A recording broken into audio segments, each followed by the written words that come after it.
Good morning. And today we're going to have a look at magnetic forces and how they act on charged particles that are in motion.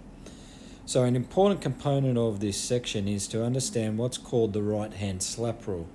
It's also known as the right-hand palm rule, and it's a little similar to the right-hand grip rule, but there are some differences.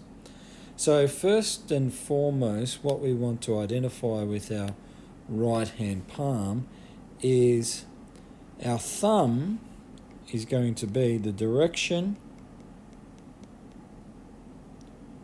of the positive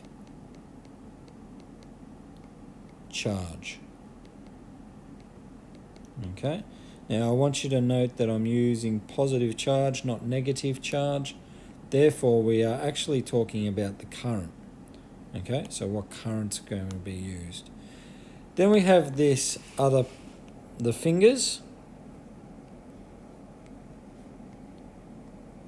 are pointing in the direction of the magnetic field.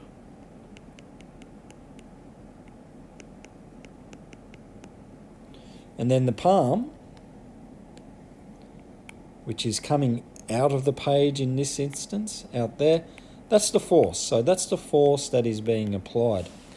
Now we have that showing here in this image here, and probably everything is pretty much the same, but just make a note, the thumb is talking about current here.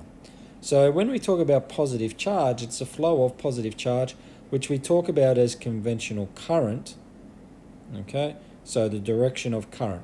And this is important because we might be discussing how a single charged particle moves, or we might be talking how a series of charged particles move, which constitute a current through a wire, and what is the effect of that magnetic force to that wire and how it's going to move. Now I do want to hone in a little bit further on how we draw magnetic fields. And we have to make sure that we are all across it. So when we talk about into the page, this is out of the page, okay, we use points. So if you could think that this is a magnetic field and it's stepping out of the screen, that's the way the magnetic field is flowing, out of the screen. When we talk about into the screen or into the page, we use crosses. And this denotes that the magnetic field is going into the screen or going out from where you're looking.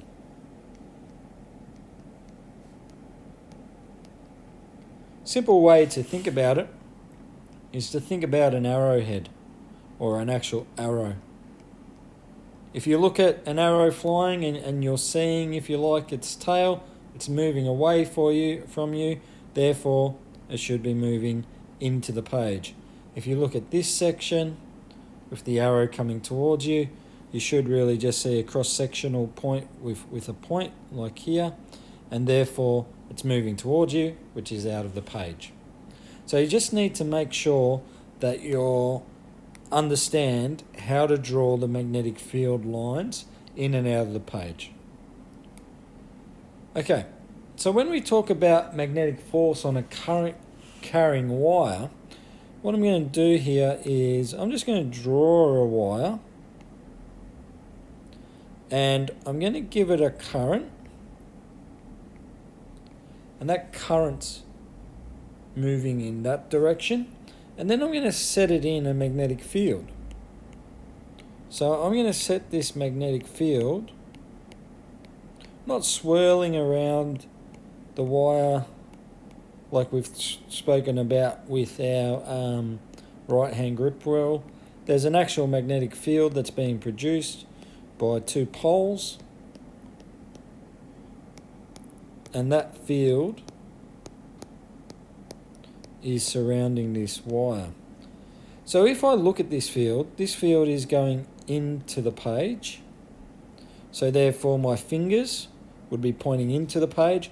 my thumb upwards, and the force acting on this wire would be to the right.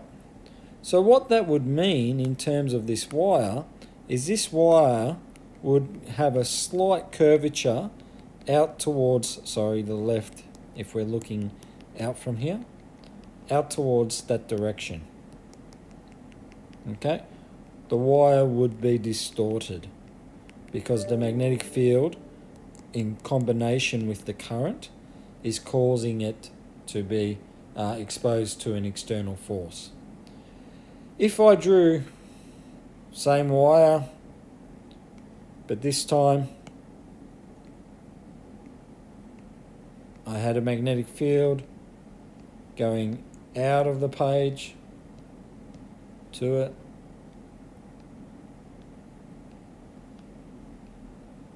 so these are moving out of the page. Still going to give it an upwards current, so the current is moving upwards. I would keep my thumb there, but my fingers would be coming out towards me, and the force, the resultant force, would be this direction, and therefore the wire would be distorted like so. Okay? All right.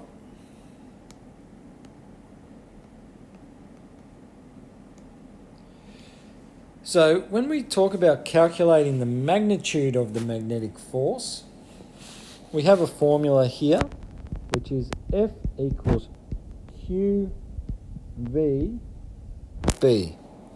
And this equation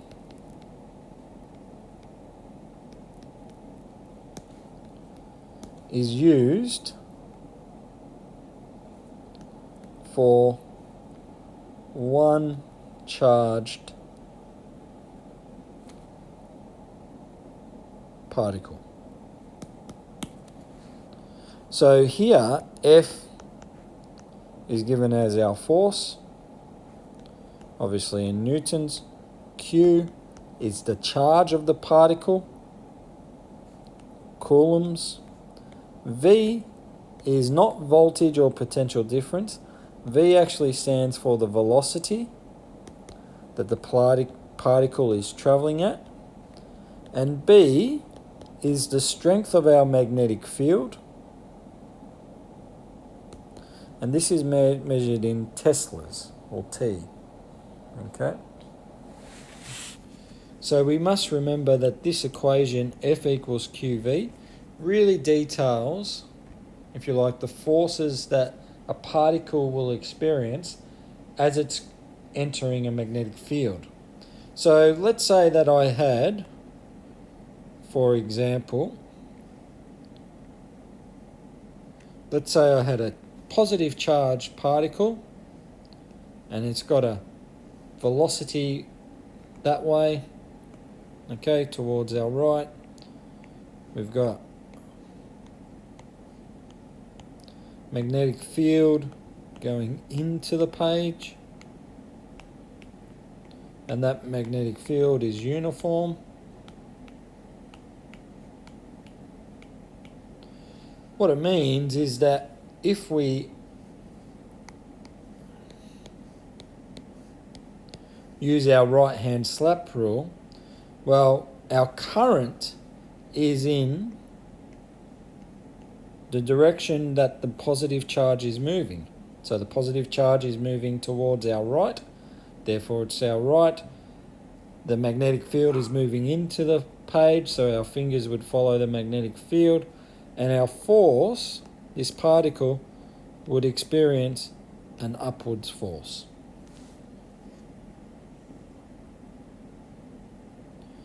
Okay, so what we can have here is a couple of examples. Let me draw a uniform magnetic field, but I'm going to put two particles through this magnetic field, and they're going to be of opposite charges. So one charge is going to be positive, one charge is going to be negative. So let's start with our positive charge.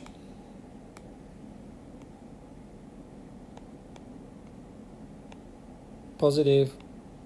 We're going to have it entering in this direction. And what's going to happen is, like we did before, our positive charge is moving towards our right, so our thumb would point to our right, our fingers into the page, and then we would have an upwards force, which is our open palm. And this particle would actually traverse, okay, if we kept on doing this, it would traverse a circular radius, okay, or it would have a circular arc. And the radius of curvature is how quickly that arc occurs around the magnetic field. Now, if I tried an opposite particle, let's say a negative particle, but it still had a velocity in here, well, my current is now operating in the opposite direction. So my thumb, okay,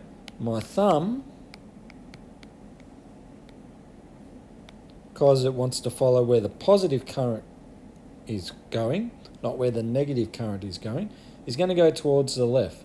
Fingers still into the page, and what we're going to have is we're going to have therefore a downwards force, which is expressed by the direction of my palm or my open palm, and then we would have a radius of curvature that looks like that. Now, there is some work when we talk about the radius of curvature that links in with circular motion. So if we go back to circular motion, if you remembered F equals mv squared on r, and if we're talking about F here, this is the force exerted by the magnetic field on the charged particle, and that's written as QVB, and we have therefore mv squared on r.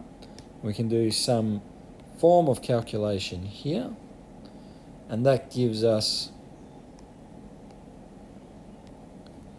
QB equals mv on r. And if we wanted to find what our radius of curvature is, that's mv on QB. So these types of calculations, when we talk about F equals QVB and R equals QB, these two equations are really handy for us to describe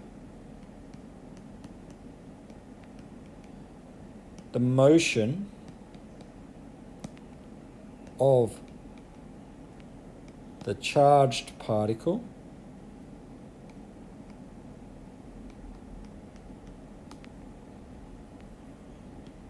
in